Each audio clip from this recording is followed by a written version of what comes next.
Se trata de Alejandro Finocchiaro, diputado nacional por Juntos por el Cambio, es docente, fue ministro de Educación de la Nación y también fue director general de Cultura y Educación del Gobierno de la Provincia de Buenos Aires. Alejandro, bienvenido. Ahí parece que estoy enojado en esa foto, ¿no? Sí, saliste enojado ahí. Bueno, viste que a veces, cuando te sacan muchas fotos, siempre alguna no sé te por invocan, qué estaría ¿no? enojado aquí, ¿no? Capaz que La, estaba enojado. la ley de probabilidades es así, la ley de Murphy. Si te sacas 10 fotos, eligen la más fea, siempre es así. Nos pasa a nosotros que somos de la casa. Alejandro, bueno, ¿qué opinas de lo que pasó en Morón? Lamentable. Lamentable porque, a ver, inclusive cuando a vos te hablan de control de daños, a ver, eso está manejado por profesionales en otros ámbitos, ¿sí? Con determinado público al que está dirigido.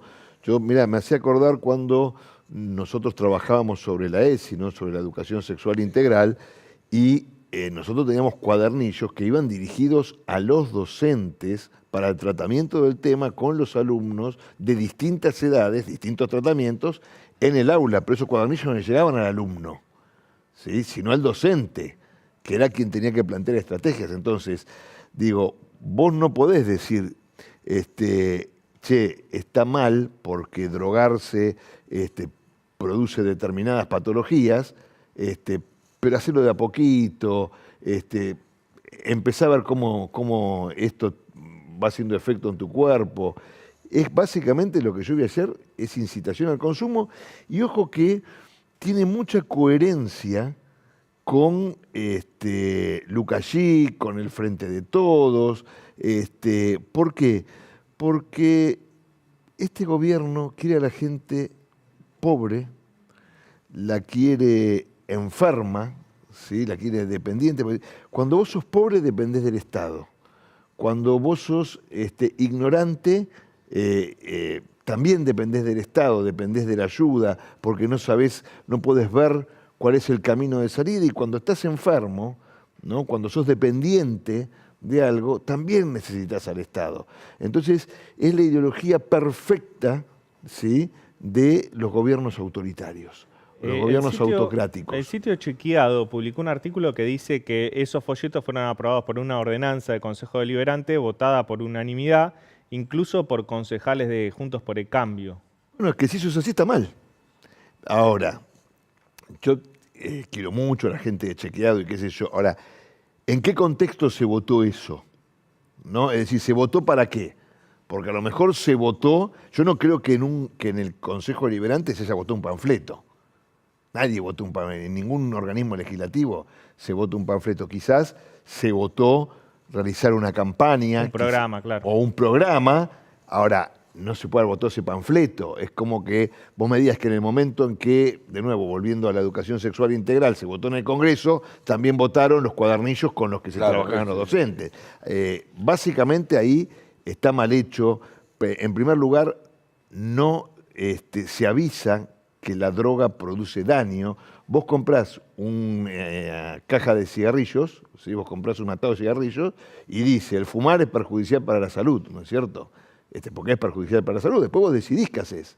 A mí lo que me parece preocupante, digo, si fuera una ONG, dice, bueno, ante una realidad que es el consumo de droga de parte de los jóvenes, incluso de droga de mala calidad, vimos lo que pasó en Puerta 8, eso lo tratamos acá en el programa, ante ese tipo estoy hablando de una ONG, el tercer sector, aconseje, diga, bueno, el tema del tratamiento de las drogas, del consumo para los sectores menos informados, darle información ante lo inevitable, hacerlo de la mejor manera para cuidar la vida. Es una cosa, pero que lo haga un Estado, el municipio es un Estado, porque por ejemplo cuando dice, comprarle porro bien armado, bien prensado y a alguien conocido, le estás sugiriendo que le compra un dealer en definitiva. Absolutamente, por eso digo, es avalando incitación al consumo. Después hay otra discusión que es si hay que legalizar determinadas drogas, si no hay que legalizarlas, eso es otra discusión. ¿Tiene que darse debate? Yo creo que en Argentina hoy hay muchos otros debates mucho más de fondo, ¿no? A ver, nosotros tenemos en este mismo momento, en un país que puede producir sin despeinarse, alimentos para 400 millones de personas en el mundo, tenemos gente que hoy, en este momento, está pasando hambre. ¿Sabés en dónde? No a 4.000 kilómetros de acá, Acá a 10, 15 minutos de este estudio. está pasando hambre. ¿Sí? Tenemos gente que se desloma trabajando y su salario mes a mes, digamos, se ve carcomido por la inflación que es diabólica. Tenemos un Estado que gasta decenas de miles de millones de pesos en planes sociales sin un norte fijo, sin saber qué va a pasar. De hecho, la semana pasada yo saqué un cálculo que en el mes de abril, 2 personas, un matrimonio, pongamos, que cobran el salario mínimo vital y móvil, 33.000 pesos, son 66.000, si tienen 2 potenciar trabajo, más el bono de los 2 potenciar trabajo, más la tarjeta alimentar, más las 2 aguaches, supongamos que tengan chicos, les da 64.200 pesos. Entonces, ¿qué incentivo tiene ese matrimonio para ir a trabajar? ¿Por cuánto? ¿Por 1.800 pesos? ¿No? Digamos, tenemos debates muy de fondo como para dar. ¿Por qué no bajamos los impuestos a las pymes que están destrozadas y cambiamos las leyes laborales para que puedan dar trabajo, no para que puedan echar gente? Vos fijate, Daniel, acá lo primero que a vos te responde el gobierno es no, ustedes quieren liberalizar las leyes laborales para que se eche gente, para quitarle derechos a los trabajadores, pero no. ¿Cómo? Es todo lo contrario. Tenemos que tener un periodo de prueba, ¿sí? Ahora, pensemos, a ver, decime una pyme, un negocio que a vos te parezca, el que vos quieras. Una pyme, una fábrica de juguete, por ejemplo. Una fábrica de juguete. Bueno, vos tenés, contratás un aprendiz, ¿sí? Y tardás 6 meses en enseñarle el oficio, en enseñar qué es lo que tiene que hacer. Para eso, digamos, se lo podés enseñar vos, que sos el dueño, o podés poner a algún otro trabajador a enseñarle. Ahora, en el momento en que aprende, ¿lo echás? O sea, acabás de perder un montón de dinero, porque tu tiempo y el tiempo de la gente, ¿sí? Que le enseñó, también es dinero. Contratás a un maestro, a alguien para que ayude en el horno de una pizzería, en la cocina de una pizzería. En el momento en que aprendió el oficio, que ya se lleva muy bien con el maestro pizzero, ahí lo echás. Y el maestro pizzero tiene que volver a enseñar a otro aprendiz. No es así. Todo lo contrario. En las pymes, la gente en general se jubila. No los echan, se jubilan. Y los dueños de las pymes, cuando ven que esos trabajadores están por jubilar, se agarran la cabeza. Porque es gente con mucha experiencia, entonces tienen que tomar. Y una vez que aprenden, entonces lo que necesitamos es bajar impuestos a las pymes, cambiar las leyes laborales. Esos son los debates de nuestro país. Bajar las retenciones. Tenemos el campo que explota. Yo estuve en Córdoba hace 2 semanas. Explota de maíz y los productores me decían que no sabían si lo iban a poder levantar el maíz porque por el precio del gasoil. Yo no sabía que una cosechadora gasta 1.000 litros de gasoil diarios. Claro, no había... El precio y la falta de gasoil. No, claro, pero además, en los lugares donde tiene, que son donde, digamos, en las estaciones de servicio que no tienen bandera, ¿sí? Vale 40, 50 pesos más. Claro. Y eso es terrible para el productor, ¿no es cierto? Y si no tienen que ir a comprar, escuchá, a Brasil o Uruguay, que a su vez antes los compraron en Argentina. Claro. Y lo venden a 200 pesos desde Brasil a Uruguay. No dan los números. O a los tamberos que me decían que en muchos casos tienen que tirar la leche, no porque sean malas, porque no las pueden pasteurizar, porque esa leche no es bebible, hay que pasteurizarla. Pero con el costo de la pasteurización y los impuestos, les sale más caro y las tienen que tirar porque la leche de la vaca hay que sacarla, porque si no la vaca tiene mastitis, se enferma. O sea, mirá cuántos debates, y no planteé todos, porque podríamos estar todo el programa, Alejandro, hay antes de si legalizamos o no la droga. Ahora, esos debates, esas reformas que vos mencionás no fueron implementadas, por lo menos en el gobierno anterior. ¿Y a quién le tienen que creer el electorado? ¿A Juntos por el Cambio, que va a decir, bueno, ahora sí los vamos a hacer? ¿O al Frente de Todos, que dice, ahí viene el neoliberalismo, te va a quitar los derechos, cuando eso tampoco sucedió en el gobierno anterior? ¿A quién le tiene que creer la gente? Yo fui liberal toda la vida. Sí, yo me vinculé a la política cuando tenía 15 años, en 1983, y soy liberal desde esa época. Y los cambios que no pudimos hacer en Juntos por el Cambio, no los pudimos hacer porque Mauricio Macri fue el único presidente desde 1983 que gobernó en minoría en ambas cámaras. En ambas cámaras. todos los presidentes tuvieron por lo menos mayoría en una. Alfonsín, por ejemplo, en diputados. Y en senadores estaba cerquita, ¿no? La ley Muchi, ustedes recordarán, la ley de Por un voto. reforma, perdió por un voto de un senador neuquino.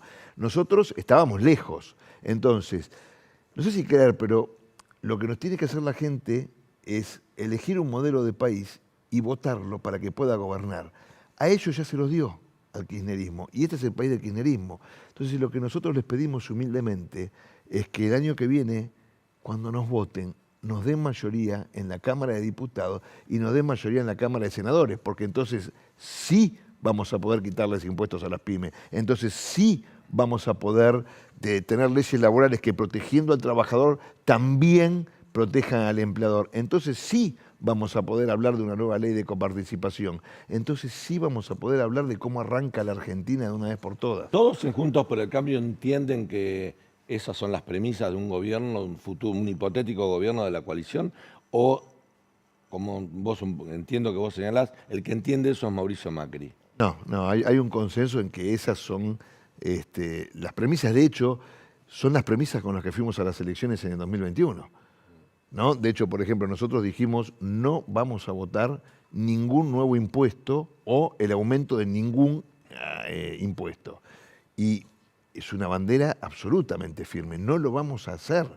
No importa si uno al final termina perdiendo la votación, porque vos sabés que hay determinados bloques, partidos que entran diciendo que están en el medio y definen, ¿no? Pero nosotros no los vamos a votar. Y nosotros hemos parado al oficialismo, por ejemplo, en ese absurdo proyecto de presupuesto que querían enviar, ¿no? Que era un proyecto que era una mentira. Y de hecho, yo sigo sosteniendo, por ejemplo, que hoy la aplicación de las retenciones es ilegal, porque cayeron cuando cayó el presupuesto. El presidente no lo puede hacer por decreto eso. Haber subido de 31 a 33 no los productos no puede elaborados. cobrarlas las retenciones. Pero 33 no era un techo que podía el Ejecutivo manejarse con flexibilidad. Sí, pero eso cae cuando cae la ley de presupuesto, que es la madre de todas las leyes. Al no tener presupuesto no puede... al no tener la autorización para aplicar las retenciones. Claro. Pero automáticamente no te manejás con el presupuesto anterior. Bueno, esa es la discusión que estamos dando. Nosotros creemos que uno se maneja con el presupuesto anterior, pero no podés aplicar impuestos que ya vencieron. Alejandro, uno de los temas que, bueno, fuiste ministro de Educación, a mí me interesaría abordar porque la educación es una de las crisis más graves. Yo creo que el sistema educativo argentino está atravesando la crisis más importante de su historia, en cuanto a calidad educativa y en cuanto a matrícula. Hoy Argentina tiene la misma deserción escolar que tienen algunos países centroamericanos, por ejemplo El Salvador. Y de hecho en las pruebas de calidad educativa que se dieron, las que toma el Laboratorio Latinoamericano de Evaluación de la Calidad Educativa, el LIETSE, de la UNESCO, nos dimos ahí nomás nosotros en calidad educativa, por ejemplo con El Salvador, que es un país que estuvo en guerra, que tiene una pobreza mucho más radicalizada y profunda que nosotros, y después tiene el problema de la deserción que generó la pandemia, ¿no? Más de 1 millón de pibes que se fueron de la escuela. ¿Esto se soluciona con 1 hora más de clase? No se soluciona con 1 hora más de clase, pero 1 hora más de clase es un buen comienzo. A ver, digamos, Argentina y Uganda fueron los 2 únicos países hasta ahora, yo no conozco otro, que decidió cerrar su sistema educativo durante 2 años, ¿no? Salvo excepciones como la Ciudad de Buenos Aires, como Mendoza o Córdoba, no hay otros países en el mundo que hicieron eso. Y de hecho, todos los países, aún los que transitaron razonablemente bien la pandemia, han perdido. O sea, de la pandemia no ganó nadie. No ganó nadie, ¿no? Ahora, vos podés perder 1-0 por goleada. Argentina viene perdiendo por goleada en todas las dimensiones y la educativa es una más. Entonces, digamos, que venga el nuevo ministro, que es una persona que conoce el sistema educativo y diga, che, con esta hora más abocada a contenido todavía hay que implementarlo también, de lengua y matemática, ganamos 38 días, para mí está bien, y está bien, de nuevo, si tiene contenido, si está articulada, si está programada, digo. Ahora, viene Baradel y dice, no No se puede tener esto. Ahora más, entonces entra esta discusión de la hora en una comisión que ya tenía que haber estado implementado, porque no es difícil. No, pero yo digo que hay que implementarlo. Hoy está en un limbo. Hoy es un Exactamente. limbo. No se está implementando eso ahora más. Exactamente. Bueno, ahora, esto es problema de un gobierno que no está gobernando, porque es imposible gobernar, pero hace tiempo ya que ha dejado de gobernar. Es imposible gobernar cuando vos tenés fuerzas contrarias, ¿sí?, que chocan entre sí y no permiten avanzar.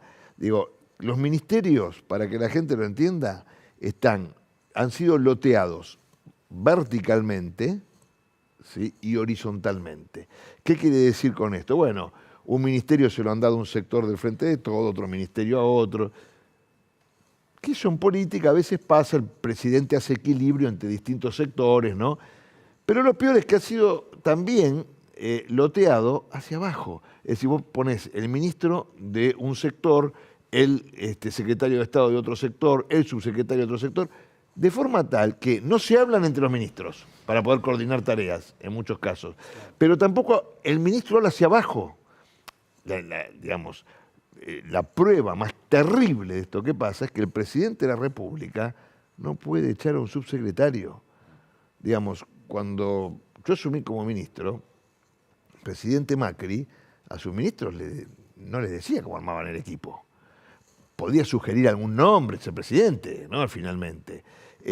Y nosotros, cuando queríamos desplazar a un funcionario, digamos, tampoco lo consultábamos con el presidente, lo hacíamos, ¿sí?, salvo algún caso especial, pero no se hacía eso. Alejandro, antes de despedirte y agradecerte tu visita, una pregunta corta, se la hacemos a todos, Frente de Todos, Juntos por el Cambio. ¿Tenés candidato para el 2023? Sí. Mi candidato es el que nos garantice que podemos protagonizar el cambio en la Argentina. A mí me encantaría que sea María Eugenia Vidal. ¿Sí? Entonces, tu candidata es María Eugenia Vidal. Me encantaría que fuese María Eugenia Vidal. Ahora, María Eugenia es una persona muy razonable y ella también va a apoyar a quien pueda protagonizar el cambio. ¿Sí? Entonces, pero hay algo que es muy importante, Daniel. Hoy tenemos que hablar de la agenda de la que hablé hace un rato. Tenemos que hablar del hambre, de la pobreza, de cómo recuperamos el empleo, de cómo las pymes comienzan a desarrollar nuestro país. Para hablar de candidaturas, ¿sí? Falta pero muchísimo para tiempo. llevar adelante esa agenda también necesitas hombres y nombres. Sí, ¿no? está bien, pero relacionado. yo siento lo siguiente, ¿no? Yo soy una persona que va al supermercado, que va a la panadería, que camina. Yo siento que nosotros no podemos, a 3 meses de una elección, estar diciendo lo que queremos ser dentro de un año. No tenemos que trabajar en lo que fuimos elegidos. En mi caso, como diputado nacional, María Eugenia como diputada nacional, ¿no es cierto? Bueno, Horacio Rodríguez Larreta como jefe de gobierno, Patricia se desenvuelve en el partido, Mauricio es el expresidente. Tenemos que dar, no pedir, tenemos que dar. Alejandro, gracias por tu visita. No, por favor, gracias por invitarme. Bueno, vamos a